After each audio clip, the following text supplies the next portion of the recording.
అయిన తర్వాత మారదు, అంటే సిచ్యువేషన్ మారదు.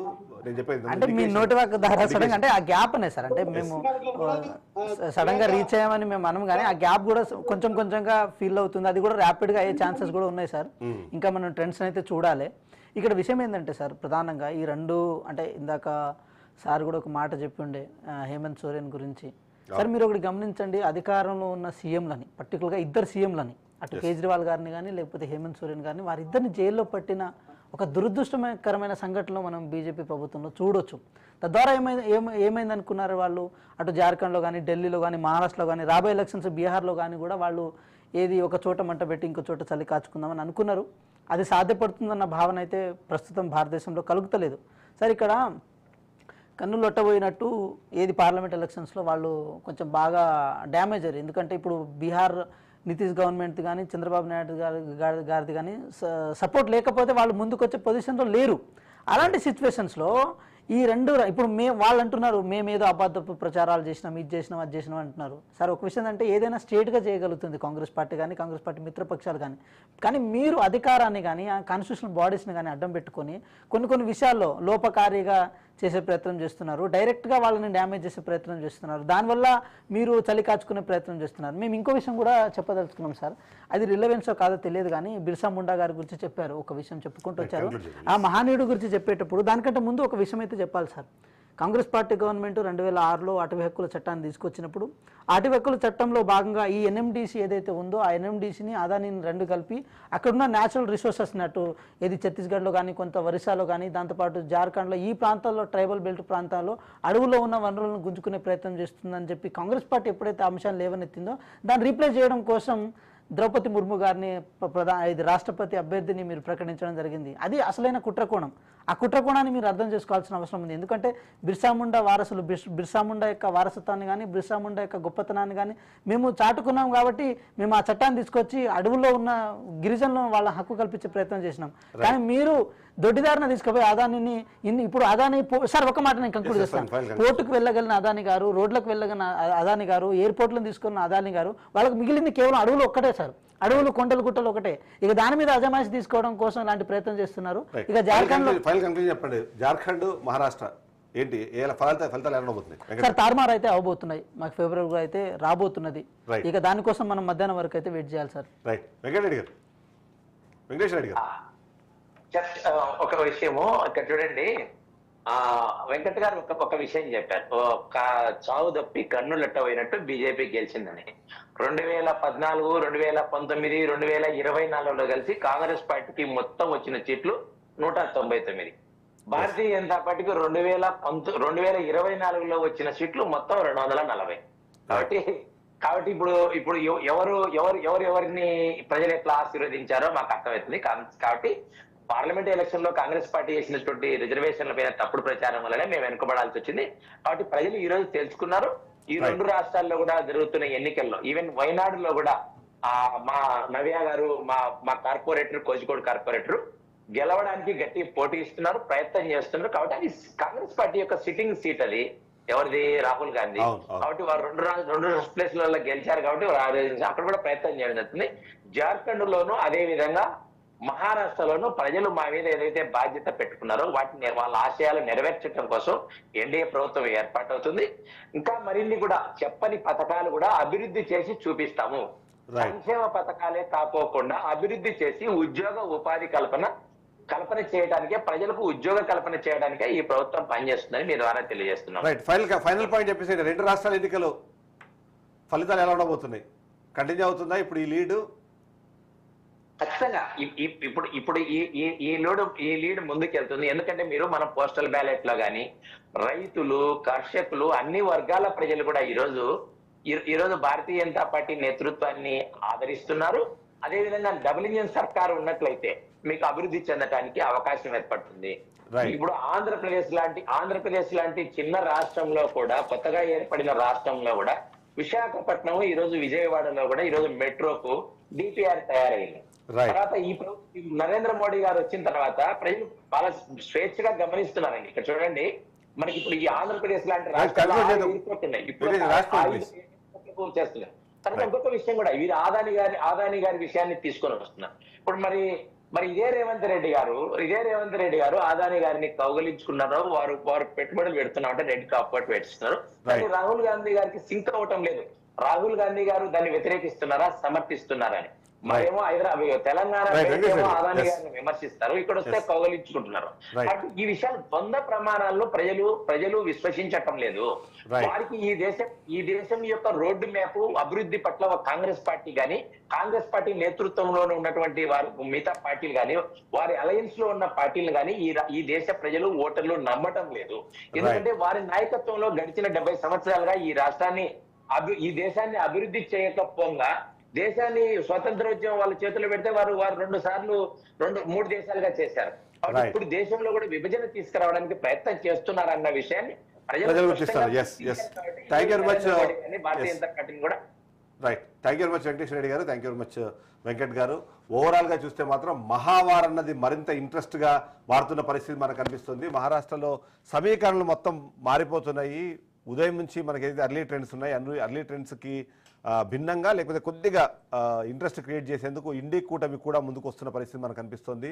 అంతేకాకుండా ఏదైతే మనం మొదటి నుంచి మాట్లాడుతున్నామో మహారాష్ట్ర అన్నది అంత ఈజీగా లేదు. మహారాష్ట్ర ఎన్నికలకు సంబంధించి రిజల్ట్స్ అన్నది మనం ఉదయం నుంచి చూసిన రిజల్ట్స్కి పూర్తి భిన్నంగా 50% మార్కు దాటేటప్పటికీ 137 స్థానాల్లో ఎన్డీఏ కూటమి ముందంజలో ఉంటే ఇండి కూటమి కూడా అదే స్థాయిలో 121 స్థానాలకు తన ఆధిక్యతను పెంచుకోవడం అన్నది చాలా ఇంట్రెస్ట్ క్రియేట్ చేస్తుంది. ఇక ఇతరులు కూడా 10 స్థానాల్లో ఆధిక్యంలో ఉన్నారంటూ వస్తున్న వార్తలు ఇంట్రెస్ట్ క్రియేట్ చేస్తున్నాయి. ఇక జార్ఖండ్లో పరిస్థితి కూడా పూర్తి భిన్నంగా మనకు కనిపిస్తుంది.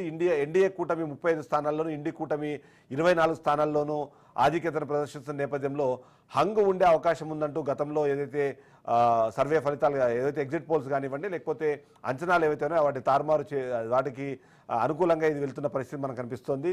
అంతేకాకుండా మహారాష్ట్రకు సంబంధించి మాత్రం ల్యాండ్ స్లైడ్ విక్టరీ ఉండబోతోందంటూ కొన్ని సర్వే సంస్థలు ఇప్పటికే అంచనాలు వేశాయి. కానీ బట్ దానికి విభిన్నంగా టగ్ ఆఫ్ వార్ నడుస్తోంది.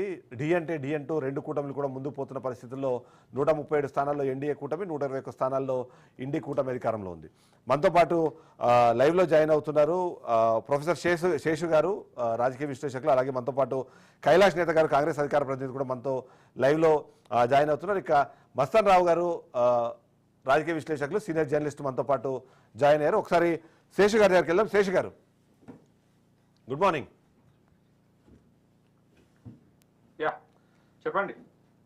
ఎర్లీ ట్రెండ్స్ ఒక 15 నిమిషాల ముందు వరకు కూడా ఎన్డీఏ కూటమి అన్నది దూసుకుపోతోంది.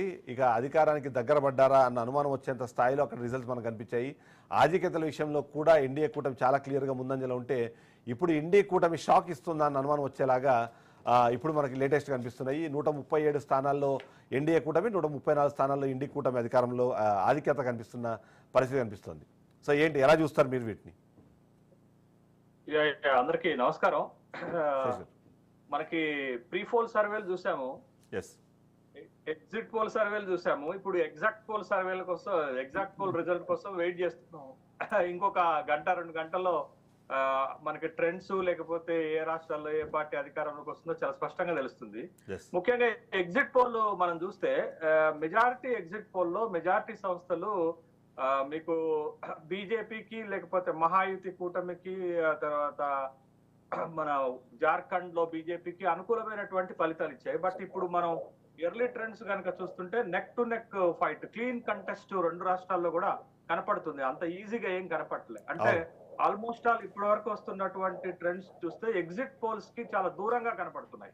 అంటే ఎగ్జిట్ పోల్స్ నిజం అవ్వట్లేదు అనేటటువంటి అంశాన్ని అయితే మనం చూడాలి. ఇది ఒక పాయింట్. అయితే ఇక మహారాష్ట్రలో మెజార్టీకి కావాల్సినటువంటిది 145 స్థానాలు కావాలి.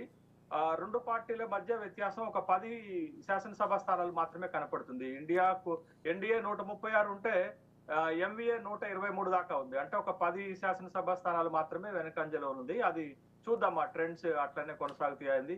అదర్స్ ఒక 10 దాకా ఉన్నారు. తర్వాత మీకు జార్ఖండ్కి వస్తే చాలా ఇంట్రెస్టింగ్ ఫైటింగ్ జరుగుతుంది.